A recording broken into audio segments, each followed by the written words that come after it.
Ang kwento ni Tomby.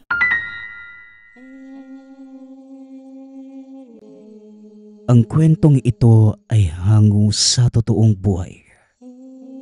Mula ito sa isa nating tagapakinig. Karanasan ito ni Ino. Walang eksaktong taon. Probinsya ng Capiz. Maraming taon na din ang nakalipas. Simula nang huli kitang makita, kaibigan. Muli na namang bumabalik ang kaguluhan sa baryo. Kung nandito ka lang sana. Wika ni Mateo. 35 gulang na mga oras na yon. Mga 18 taong gulang pa lamang ito nang makilala ang kaibigang si Cyrus.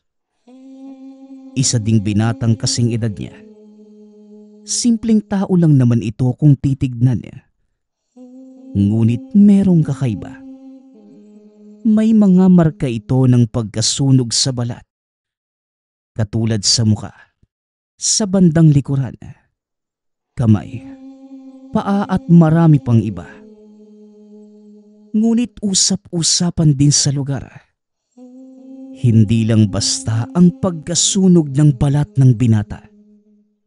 Ito ay mga balat na nakuha mula pa noong sanggol pa lamang. Nang maipanganak ito ay ganun na ang itsura. Bukod dito, ayon sa mga tsismos at tsismoso sa lugar, isa itong anak ng San Telmo mula sa ina. Ngunit biglang naputol ang pagmumuni-muni nang bigla na lang magsalita ang anak. Ay nako, ano na naman po yung binubulong-bulong mo dyan, tay? Tara na po, nakahanda na yung mga dadalhin natin eh. Siguradong nag-aantay na din sina Lolo Mulak sa bukid. Mapapagalitan na naman tayo nun eh. Wika ni Ino. 17 anyos pa lamang na mga oras na yun. Ikaw talagang bata ka. Bakit ba ang hilig mong manggulat? Ha? Sige na, tara na. Dalhin mo itong galon. Tugon ni Mateo. Nang mga panahong ito, kasalukuyang naninirahan ang mag-amang Mateo at Ino sa isang baryo. Naging mapayapa ang lugar dahil na din sa proteksyon na dala ng isang tao. Lingid sa kalaman ng iba na ang binatang kinukutya nila na si Cyrus ang palihim na nagtatanggol sa kanila, lalo na sa gambala ng mga nilalang, maging ang laganap na pang-aabuso ng mga rebelde. Kaya tinawag na lamang nila itong bayaning apoy. Tanging si Mateo lamang ang nakakaalam nun, dahil naging matalik niya itong kaibigan. Mahabang panahon niyang pinangalagaan ang baryong yun, hanggang sa bigla na lamang itong nawala. Kung ano ang dahilan, walang sino man ang nakakaalam.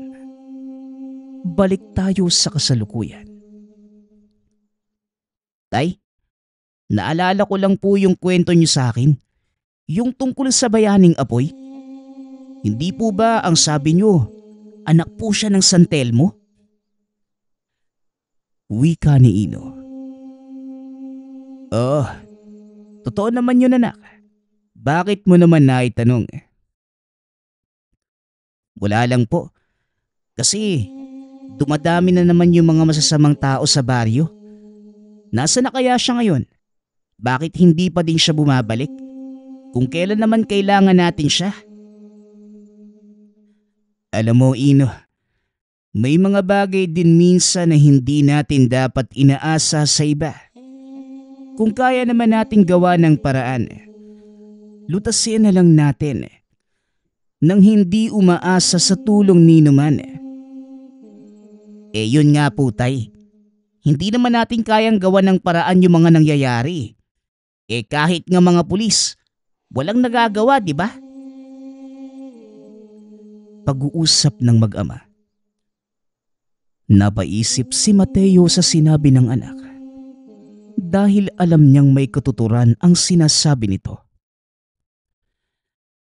Alam mo, ikaw talagang bata ka. Para kang matanda magsalita. Saan mo ba nakukuha yung mga pinagsasasabi mo? Wala naman po. Base lang din sa mga nangyayari sa paligid, day. Kahit sa paaralan, marami ng mga masasamaang ugali. Kung ako sa'yo, anak, umiwas ka na lang kung makakasalubong mo sila. Kagaya ng palagi kong sinasabi sa'yo, walang masama kung magpapakumbaba ka. Pero tay, hindi naman po kasi malulutas ng pag-iwas ang problema. Lalo lang din sila mamimihasa eh. Ay nako, ikaw talagang bata ka. Kung ano-anong pinagsasasabi mo. Ibigay mo na sa lolo mulak mo itong mga sako. Pag-uusap ng mag-ama. Alam ni Mateo na totoo ang mga sinasabi ng anak. Dahil maging siya, nagkaroon ng karanasan sa mga masasamang tao. Ngunit wala man lamang itong nagawa. Dahil maging siya ay walang kakayanang labanan ang mga ito. Ano? Kailan ka babalik, kaibigan? Kailangan ka na namin.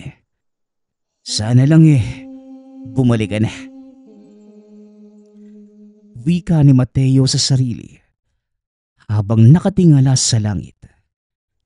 Nang araw ding yun, habang nagtatrabaho, nilapitan sila ng ilang armadong kalalakihan. Mga rebelde.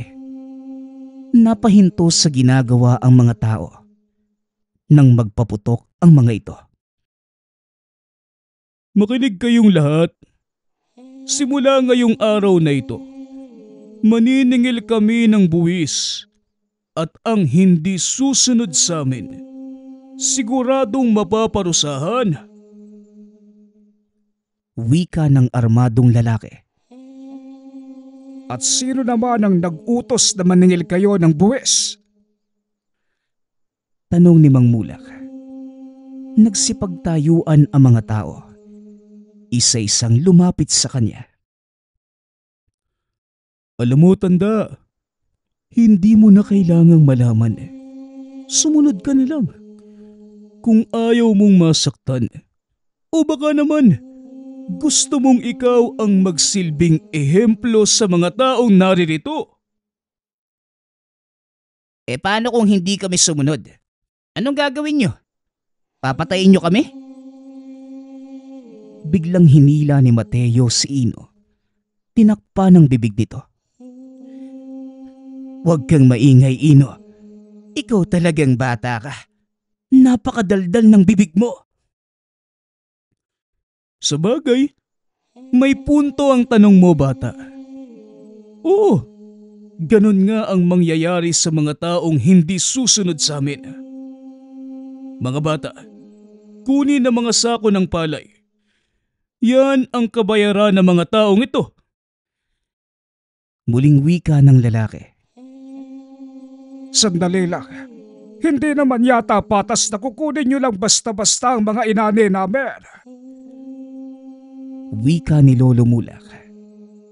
Walang pagdadalawang isip na binaril ng isa sa mga lalaki si Mang Mulak. Maswerteng sa binti lang tinamaan ang matanda. Akmang manlalaban pa sana ang mga naroroon. Ngunit natakot ang mga ito.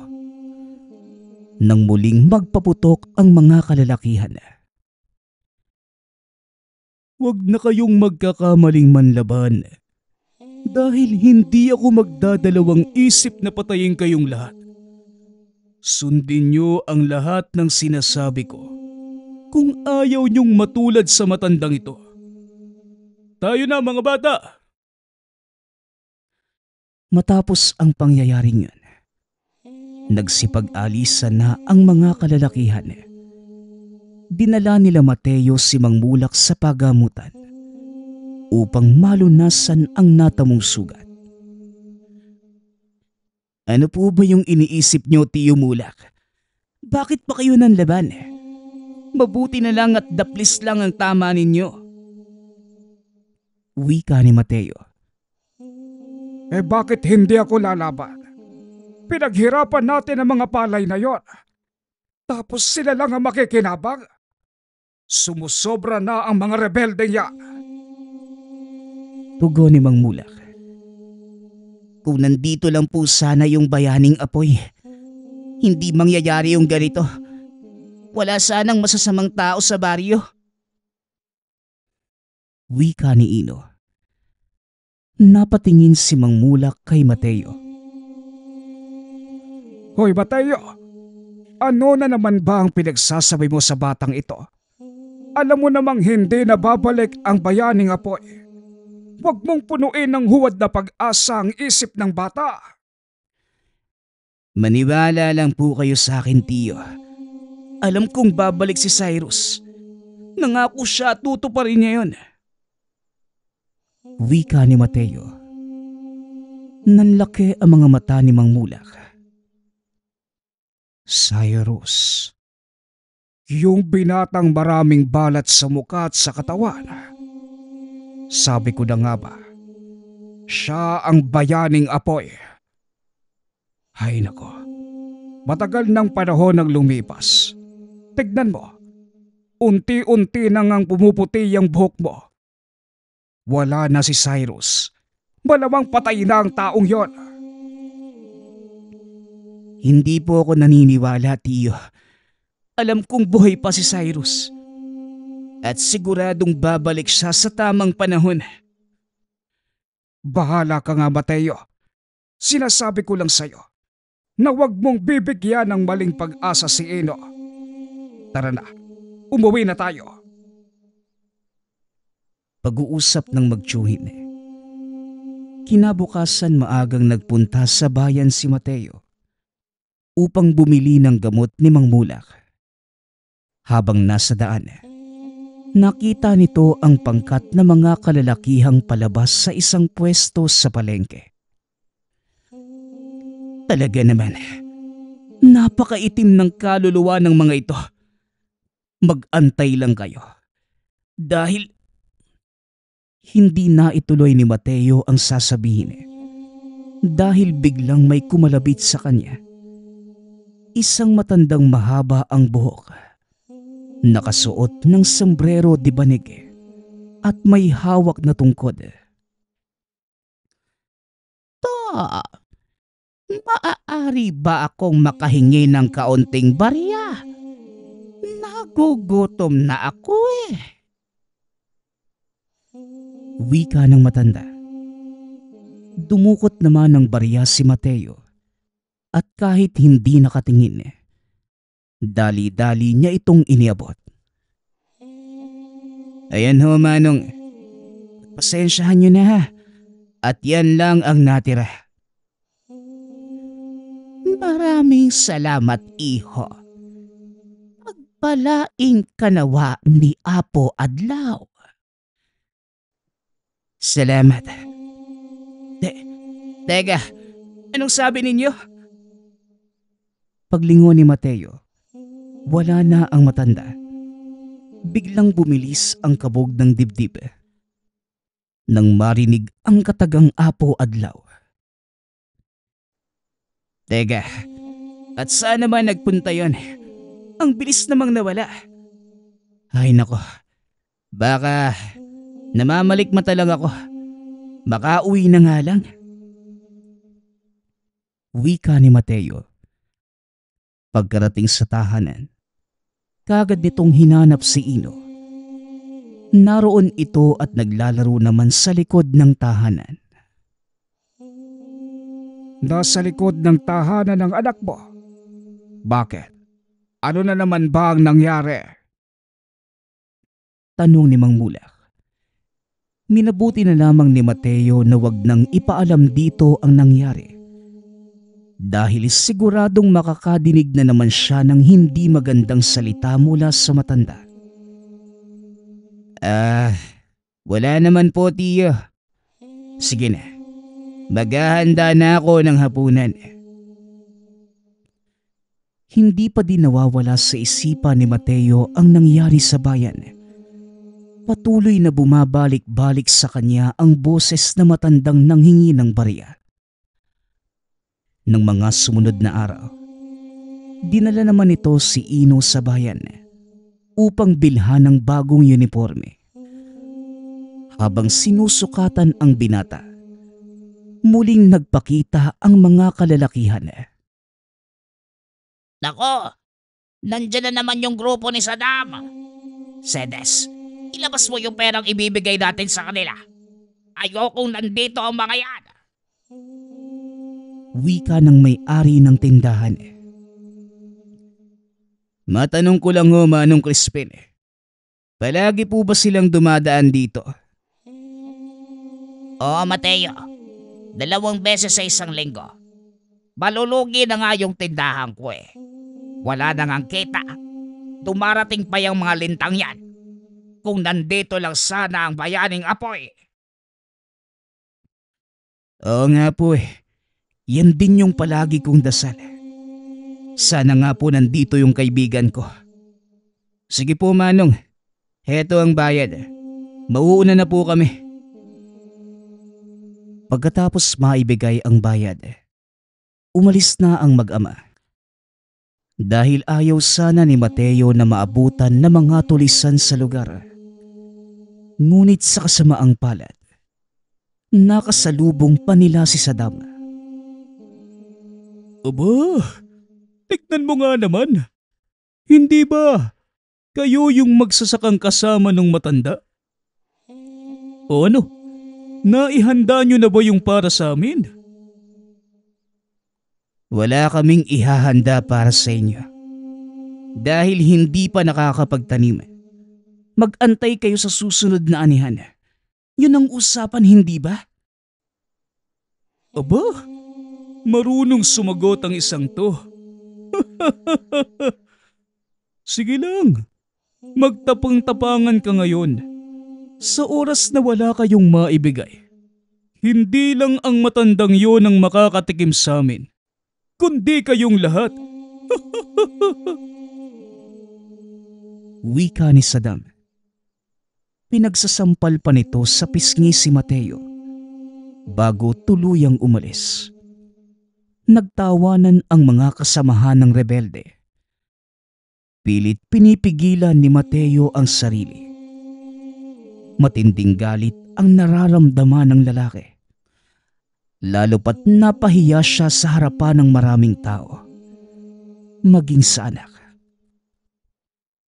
Ano tay? Hahayaan mo na lang ba silang ganun lang yung gawin sa'yo? Hindi ka ba lalaban? Hindi pa ito ang tamang panahon, anak. Sa ngayon, magpaparaya muna tayo. Tara na. Kailangan na nating umuwi. Wika ni Mateo. Nakangiti pa ito habang kinakausap ang anak. Ngunit sa kaloob-looban ni Mateo, halos isumpa na nito ang sarili. Wala man lamang siyang nagawa. Pagkarating sa tahanan, masaya namang nakipaglaro si Ino sa mga pinsan. Samantalang si Mateo naman, sinabi kay Mang Mulak ang mga nangyari. Mabuting desisyon ang ginawa mo, Mateo. Umiwas ka na lamang sa gulo. Kagaya ng palagi kong sinasabi sa'yo, walang masama sa pag-iwas. Hindi duwag ang taong pinipili ang kapayapaan. Alam ko po yon, Tiyo Mulak. Pero hindi naman habang panahon. Hahayaan na lang natin silang apak-apakan tayo. Darating ang panahon ng paghukom para sa kanila, Mateo. At patas kung tumingin ng nasa itaas. Ibibigay niya ang nararapat na kaparusahan sa mga nagkasala sa kanyang alagad. Pag-uusap ng dalawa. Hanggang sa lumipas ang ilang buwan ng mapayapa, wala namang kaguluhang nangyari. Hanggang sa muling dumating ang anihan. ihanda mo na ang mga sako ng palay para sa tauhan ng Saddam na yon. Sigurado kong dadaan sila para kunin ang parte nila. Mga walang hiya! Sinabihan ko na po ang iba at naihanda na din nila ang mga sako ng palay. Paano tayo makakabangon nito, Tiyo Mulak? Kung may kakayanan lang sana akong lumaban, hindi sana tayo naghihirap ng ganito. Maging ako, yan din ang iniisip, Mateo. Pero wala na tayong magagawa. Kailangan nating manatiling buhay. Wika ng magtsuhin. Napabuntong hininga na lamang ang dalawa. Habang pinagmamasdan ang mga rebeldeng hinahakop ang pinaghirapan nilang itanim at anihin. Ngunit sa kalagitnaan ng paghahakot ng mga rebelde, biglang nagkagulo sa lugar. Dali-daling lumapit si Namang Mulak at nakitang hawak ni Saddam si Ino. Bitawan mo ko. Matapang ka lang kasi mas malaki ka sa akin eh. At may hawak ang baril. Bakit hindi mo bitawan yan? Tara, magsuntukan tayo.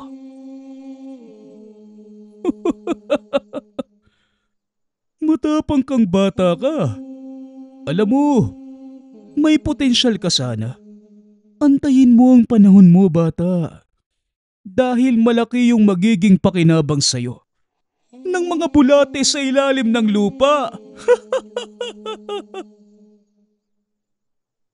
Nung mga sandaling yun, sinubukang awati ni Mang Mulak si Ino. Nakiusap ito kay Saddam na bitawan ang binata. Pakiusap. Bata lang yan. Huwag mo na sanang patulan. Ikaw pala tanda. Ano, magaling na ba yung binti mo? Gusto mo ulit makatikim ano? Hindi naman kami lalaban eh. Pakiusap lang. Kunin nyo na lang ang para sa inyo at iwanan nyo na kami. Paano kung ayoko? Anong magagawa nyo? Alam mo, kayo ang magulang ng batang ito. Dapat dinidisiplina nyo ng maayos. At dahil doon, kayo ang mananagot sa kasalanan ng matapang nyong apo. Wika ni Saddam. Muling tinutukan ng baril ang matanda. At akmang ipuputok na sana ito nang biglang may tumamang bato sa kanyang ulo. O sige, subukan mo. Tignan natin kung hindi ka magkakabukol-bukol dito. Napalingon si Mang Mulak. Nakitang may hawak na bato si Mateo. Maging ang ilan sa mga kasama nilang magsasaka. Nagsipagdampot na din ng kanika nilang mga sandata. Ang iba ay may hawak na panggapas, habang ang iba ay may hawak na piko at pala, at marami pang iba. Aba, lalaban na kayo? O sige, tignan natin kung hanggang saan ang... Hindi na naituloy ni Saddam ang sasabihin dahil narinig nitong sumigaw ang isa sa mga kasamahan. Nang lingunin niya kung sino ang nagsalita, nakita nito ang isang matipunong lalaki. Mahaba ang buhok, punong-puno ng tato ang katawan. Kung ako sa'yo, hindi ko na itutuloy ang binabala ko. Wika ng lalaki. Napangiti si Mateo. Wala man ang malalaking balat nito sa muka o sa kahit saang parte ng katawan. Nakilala pa rin niya ang boses nito. Sinasabi ko na nga ba? Darating ka eh. Bakit ang tagal mong bumalik, Cyrus? Nang mga sandaling yun, nangilid ang luha ni Mateo. Nagulat naman si Mang Mulak nang banggitin ito ang pangalang Cyrus. Cyrus, Hindi ka ba nagbibiro, Mateo? Sigurado ka bang si Cyrus ang taong yan? Hindi ako maaaring magkamali, Tiyo. Siya si Cyrus. Kilalang kilala ko ang boses niya. Pasensya ka na kung natagalan ako sa pagbalik, kaibigan. Marami lang akong kailangang asikasuhin. At sino ka namang pakilamero ka? Bitawan mo ang kasama ko kung ayaw mong samain. Alam mo, kanina ko pa pinakikinggan yung sinasabi ng batang yan. Matapang ka lang. Dahil may hawak ang baril. Bakit hindi ka kaya humanap ng kasing laki mo? Bata yang pinapatulan mo. Napangiti si Ino. Inaasal si Saddam. Yan yung sinasabi ko sa'yo. O ano? Naduduwag ka, no? Aba, talaga naman. At manghahampasin na sana ni Saddam ng baril ang binata. Nang bigla namang hinagis ni Cyrus ang kasamahan papunta sa kanya. Nang makatayo ito, kamao naman ng lalaki ang sumalubong. Dahilan para muli itong sumubsob sa lupa. Tama na ang panggugulo at pangapi nyo sa mga taga rito. Marami na kayong pinahirapan. Wika ni Cyrus. Pinagbabaril naman ito ng ilang kasamahan ni Saddam. Ngunit walang nagagawa ang mga bala. Tila nalulusaw ang mga ito bago pa lumapat sa balat ni Cyrus. Nasisiraan ka na ba ng ulo? Paano kung tinamaan ako? Teka, paanong nakatayo ka pa din? Di mo na kailangang malaman, kaibigan. Paniwalaan mo na lang kung ano ang nakikita ng mga mata mo. Biglang nawala si Cyrus sa paningin ni Saddam. Nagpakita ito sa harapan ng isa sa mga rebelde. Hinawakan ang baril ng lalaki. Hinila niya ito hanggang sa dahan-dahang masira at matunaw. Sino ka ba? At bakit ka nakikialam sa mga gawain namin? Hindi mo ba kilala ang amo ko? At sa oras na malaman niya ito, mananagot ka. Ganun ba? Kaya nga kita patatakasin. Dahil gusto kong makarating sa amo mo na nandito na ako. Sige, umalis ka na. At sabihin mong hinihintay ko siya dito. Dali-dali namang tumayo ang mga tauhan ni Saddam. Kumaripas ng takbo. Hindi naman ito makaalis sa kinauupuan dahil sa takot kay Cyrus. O ano? Anong nangyayari sa'yo? Bakit hindi ka makagalaw? Pinapatakas ka na nga eh. Sige lang, magdiwang kayo ngayon dahil mapapalitan ng iyakan ng mga tawa nyo sa oras na malaman ito ng amo ko. Wika ni Saddam. Mabilis itong tumayo. Kumaripas ng takbo. Nagsigawan naman ang mga magsasaka sa lugar habang pinagbabato nila ang mga patakas na rebelde. Yan ang nababagay sa inyo. Masyado kayong abusado. Maraming salamat dahil dumating ka, Cyrus. Mga kasama, nagbalik na si Cyrus, ang bayaning apoy. Wika ni Mateo. Nagbulungan naman ang mga tao. Hindi sila lubos makapaniwala na ang binatang palaging kinukutya noon ay siya palang palaging nagliligtas sa kanila. Totoo nga ang sinasabi mo, Mateo. Hindi nga tumatanda si Cyrus. Kung ano ang itsura niya noon bago siya umalis, ganun pa din magpasa hanggang ngayon. Humaba nga lang ang buhok. Huwag na kayong mag-alala mga kasama. Tapos na ang panahon ng pamumuhay nyo sa takot. Narito na akong muli. At simula sa araw na ito, wala nang mang-aapi pa sa inyo. Dito lamang nagsigawan ang mga tao. At nang gabing yun, nagsagawa sila ng pagdiriwang. Nagbalik na ang kanilang bayani. Habang nagkakasiyahan ang lahat, hindi naman maalis ni Ino ang mata kay Cyrus hanggang sa mapansin ito ng lalaki. O Ino, anong problema? May dumi ba ako sa mukha? Wala naman po, Tiyo Cyrus. Pero parang hindi bagay na tawagin kitang Tiyo eh. Mas bata ka pa kung titignan kesa kay tatay. May itatanong lang po sana ako eh. Kaso, nahihiya ako. Totoo po bang anak kayo ng San Telmo? Ano ka ba namang bata ka? Igalang mo nga yung Tiyo Cyrus mo. Hayaan mo siya, Mateo.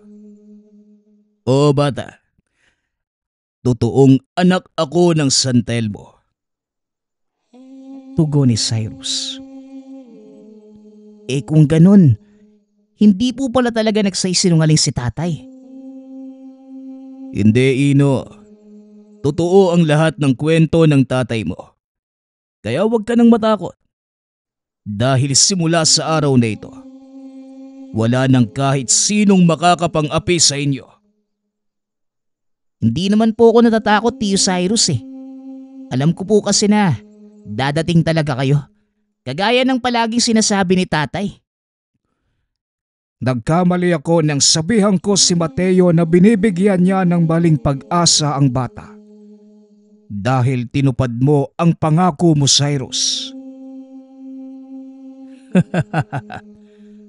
Pasensya na po kayo kung masyado akong natagalan ha. May mga kailangan lang akong asikasuhin eh. At sa wakas, natuldukan ko na ang hidwaan naming mag-ama. Ano? Bati na ba kayo ni? Huwag kang maingay. Yang ka na naman eh. Hindi mo mapigilan yang bunganga mo. Oo, bati na kami ng aking ama. Pero mahabang kwento.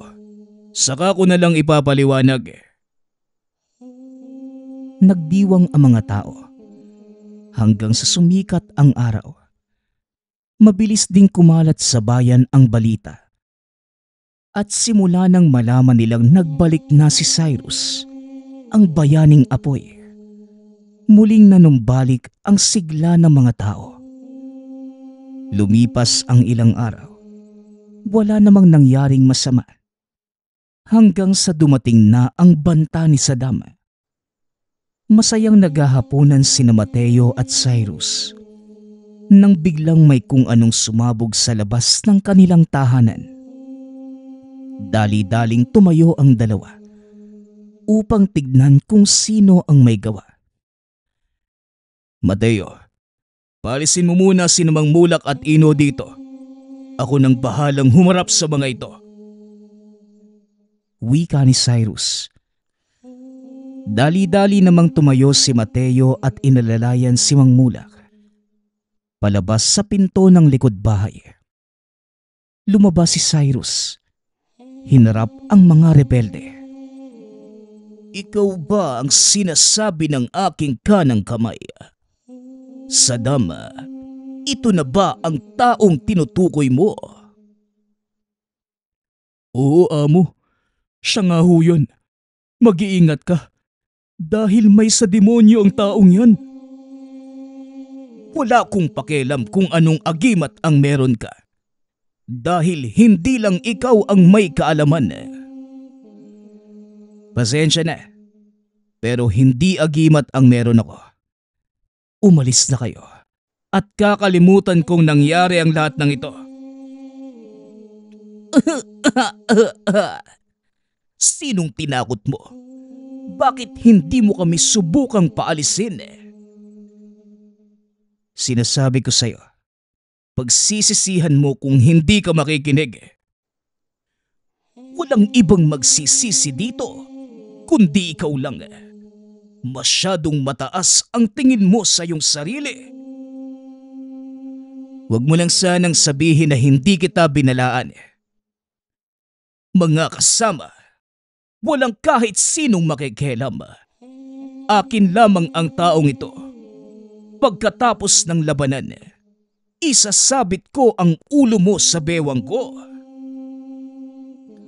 Ang dami mong sinasabi, no? Bakit hindi mo na lang gawin? Pag-uusap ng dalawa. Biglang sumugod ang taong nagngangalang Tahir.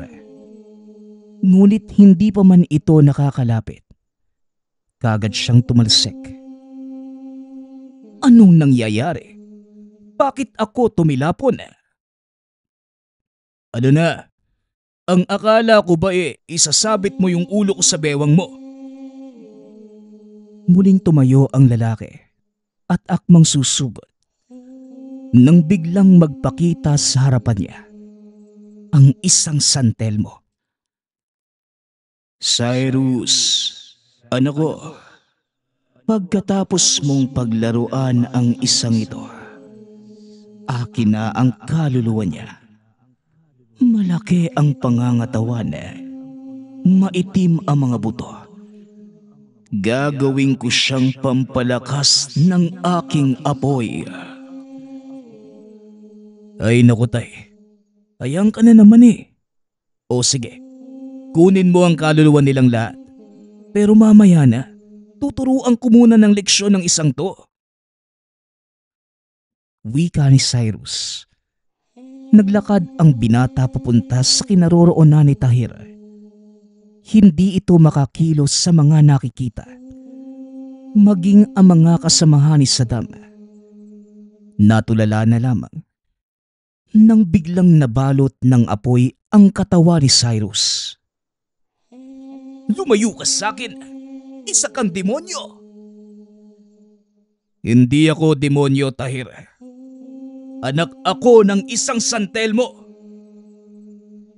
Isang malakas na suntok sa sikmura ang ibinigay ni Cyrus kay Tahir. Halos tumagos pa ang mga kamao nito sa katawan ng lalaki. Matapos yun, ipinaubaya na niya sa amang santelmo ang kaluluwa nito. Ama, gayon na po ang bahala sa kanila. Ibigay niyo ang kaukulang parusa sa mga taong yan.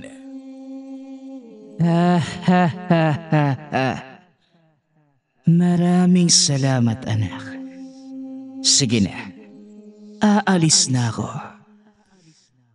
Tugon ng amang santelmo. Naglaho ito kasabay ng pagbagsak ng mga katawan ng rebelde. Alam ni Cyrus ang kahahantungan ng kaluluwa ng mga ito. Kaya kahit papano, naaawa siya sa mga rebelde. Matapos ang kaganapan, tuluyang nawala ang takot sa mga residente. Muling umiral ang kapayapaan. Kagaya ng dati, biglang nawala si Cyrus at sa pagkakataong yun, si Ino naman ang huli nitong nakausap. Sa paglipas ng panahon, pinangalagaan ni Ino ang sikreto ni Cyrus hanggang sa tuluyan na ngang umiral ang kapayapaan sa lugar. Dumaan ang maraming taon. Nagkaroon ng sariling pamilya si Ino. Patuloy pa din itong pinapangalagaan ang kwento ni Cyrus, ang anak ng santelmo na tagapagtanggol ng baryo. Ang susunod nating kwento ay mula sa isa nating tagapakinig.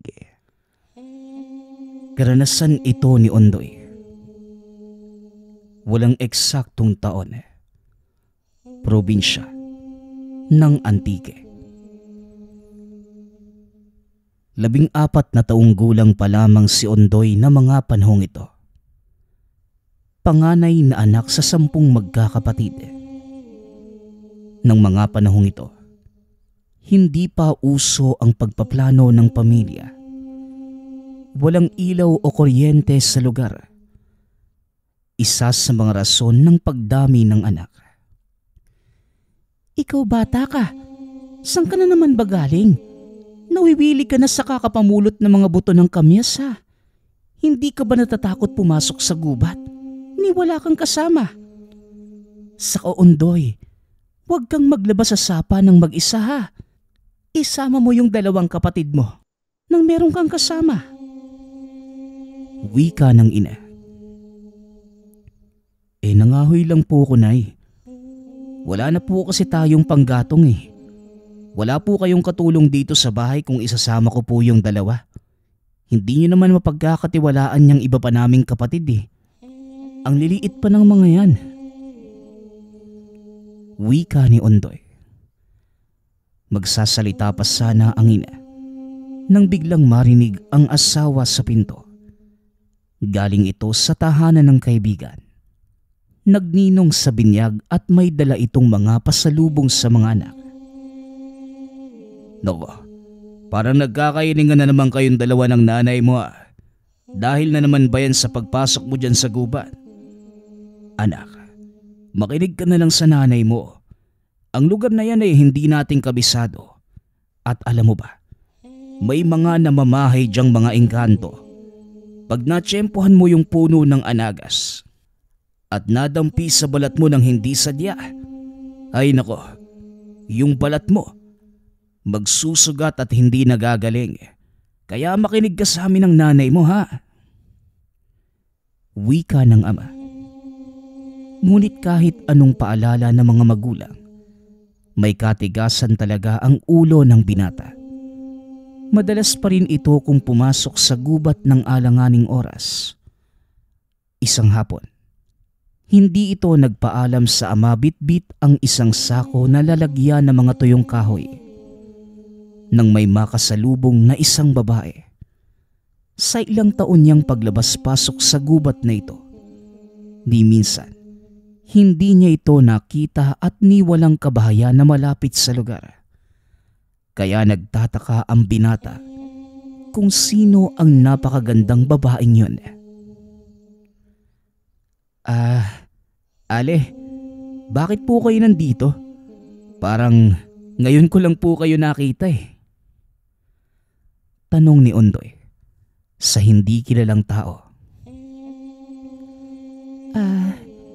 Maligayang hapon. Ano yung ginagawa mo sa lugar na ito?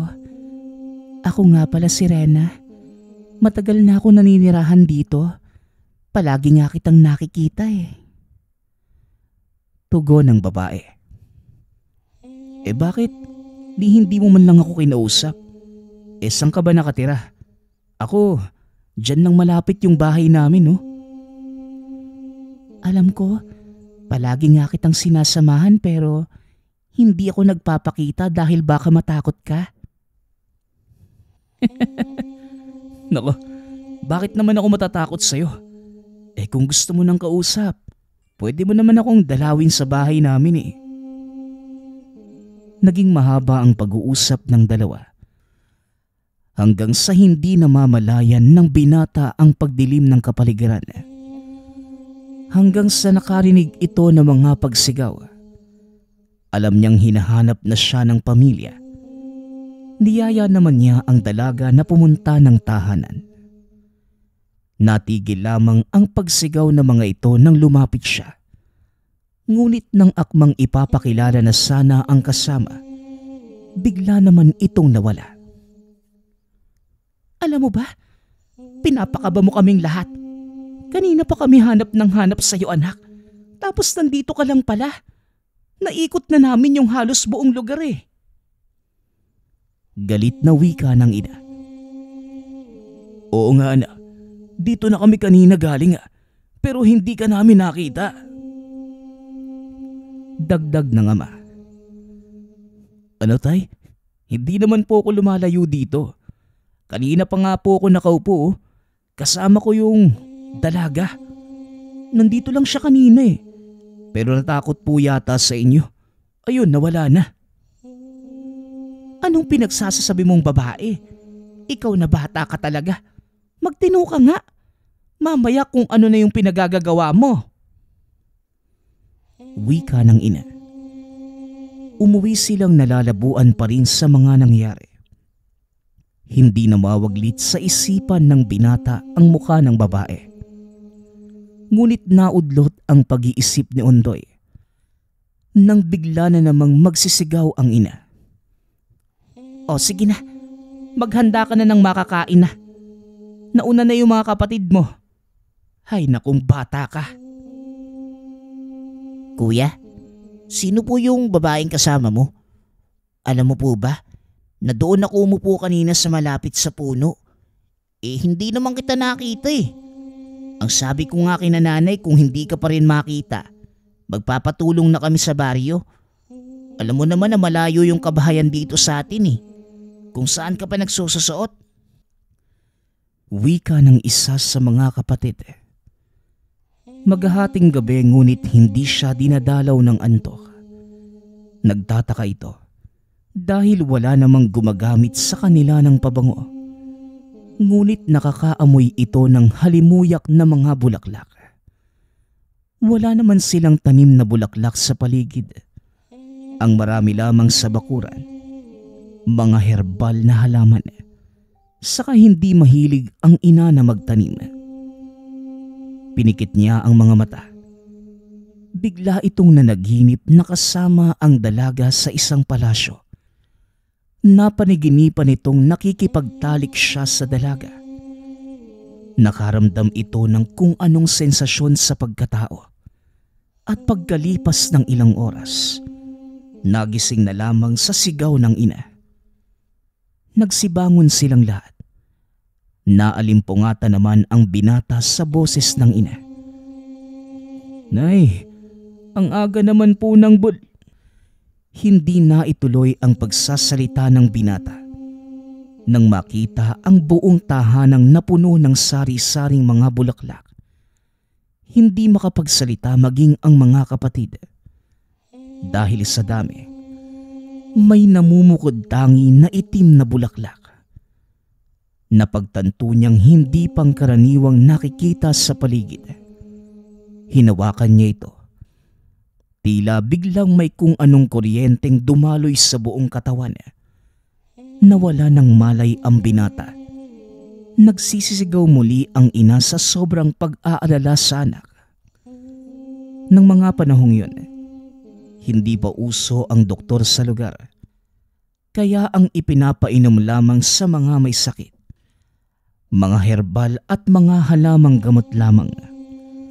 Ngunit kakaiba ang nangyari kay Ondoy. Buong araw itong nakatulog, kaya hindi na mapalagay ang ina sa nangyayari. Nagpatawag na ito ng magaling na manggagamot para matignan ng anak. Nako, unang tingin ko pa lang sa kanya, masasabi kong naengkanto ang anak niyo. Sa ngayon, hindi pa natin matutukoy kung ano ba talaga ang nangyayari sa kanya. Magigising din siya, ginang. Huwag lang ho kayong mag-alala. Susubukan kong makiusap sa nilalang na ibalik ang anak niyo. Wika ng albularyo. Nagpausok ito ng kamanyan at kung ano-anong dahon. Nilapit ito sa binata. Bigla itong napaungol. Dumilat ang mga mata. Bumangon at nagsisisigaw. Halos mawalan ito ng lakas sa ginagawa. Hinawakan ng ama ang dalawang kamay ni Ondoy para hindi niya masakta ng albularyo. Habang ang nanay naman nakahawak sa rosaryo at nagbibigkas na mga kataga na nagmula sa Biblia. Habang ang albularyo patuloy lang sa ginagawa, biglang nahupa ang atensyon ng dahan-dahang nakatulog muli ang binata. Naku, mukhang mahihirapan tayo sa pagkuha sa kanya. Lalo pat natangay na ng engkanto ang kanyang kamalayan. Nalukob na ng kapangyarihan ng nilalangang binata. Ang tanging magagawa na lang natin, tulungang siyang makawala sa nakagapos sa kanya. Subalit hindi natin ito magagawa kung siya man ay nagkaroon na ng sariling desisyon. Pero lahat ng paraan gagawin ng nilalang para makuha ang anak nyo. Ngunit kung ang anak nyo mismo ang nagpasya na sumama sa nilalang, tuluyan na tayong mahihirapang mabawi siya. Wika ng albularyo. Napahagulgol na lamang ang ina sa nadinig. 10:00 ng gabi. Umuwi na muna ang manggagamot para makakuha ng iba pang gamit. Habang ang mga kapatid, hindi na muna pinalabas ng kanilang silid. Habang abala naman ang ina sa pagrorosaryo at ang tatay ay abala sa pagpapaikot ng buok na ibinigay ng albularyo. Pantaboy ito ng mga nilalang na nanggagambala sa kanila. Biglang nagising ang binata. Napahinto sila sa ginagawa habang pinakikiramdaman ang gagawin nito. Tinawag ng binata ang ina na may kung anong iniinda. Nay, napakasakit po ng tiyan ko. Nay, ang sama po ng panaginip ko. Sinama po ako sa malawak na lugar at niyakap siya ng ina. Hindi natapos sa pagsasalita si Undoy kundi humagulgol na lamang. Naiyak na din ang ina sa pag-iisip na may nangyari sa anak na hindi maganda. Ngunit may napansin pa ang ina. Hindi na maayos kung magsalita ang anak. Sa oras na yon, ayaw niya munang bigyang kahulugan ang kung anumang napapansin. Ang tanging nasa isip niya ay maligtas ang anak sa kung anong banta ng nilalang na nanggagambala sa kanya. Nang maghahating gabi na, hindi na sila nakatulog. Nakaupo lamang ang binata sa sulok ng kama habang tulala at tumutulo ang luha. Bumalik ang manggagamot. Kinausap ito ng mag-asawa na nag-aalala sa kalagayan ng anak. Iho, nadidinig mo ba ako? Tahan na, nandito lang kami para tulungan ka. Magkwento ka para maintindihan namin ang nais mo at nang nilalang na lumukob sa'yo. Wika ng albularyo. Habang tulala sa kawalan ng binata na hindi nagsasalita. Hinawakan ng albularyo ang kamay. Nagimbal ito sa nakita. Isang tanda kung saan hindi nito mababago pa ang mga susunod na mangyayari. Tuluyan ng nakuha ng nilalang ang kamalayan ng binata. Pinatawag niya ang mag-asawa sa kanyang mga kapatid. Ipinaliwanag ang nakita sa binata. Patawarin niyo kung mag-asawa, ngunit wala na akong magagawa. Ang anak niyo na ang nagpasya. Tignan niyo, mananatili siyang ganyan dito sa mundo natin. Tuluyan ng nakuha ng nilalang ang kamalayan niya at hindi na natin ito kailanman may babalik. Panahon na lamang ang makakapagsabi kung babalik pa ba sa wisyo ang binatang niya. Ginawa ko na ang alam kong makakatulong sa kanya. Pero ang hindi ko lang magagawa, ang ibalik ang kamalayan niyang tuluyang nakuha ng engkanto. Pagpapaliwanag ng albularyo. Napahagulgol na lamang ang ina at niyakap ang anak. Hindi na ito nagsasalita. Tumutulo lamang ang mga luhas sa mga mata ng binata. Kahit ang paggalaw ay tila naparalisa na. Wala na silang nagawa kundi tanggapin ang nangyari sa anak. Mabigat man sa loob na makita nila ito na araw-araw na tulala. Naisip din ng mag-asawa na hindi naman sila nagkulang sa pagpapaalala at pagmamahal kay Undoy. Ngunit mas pinili nitong sumama sa kaharian ng engkanto. Nagpapasalamat nga pala ako sa lahat ng sumusuporta sa ating channel. Nawa ay patuloy niyong suportahan at pakinggan ang ating mga kwento. Hanggang sa muling pakikinig. Paalam.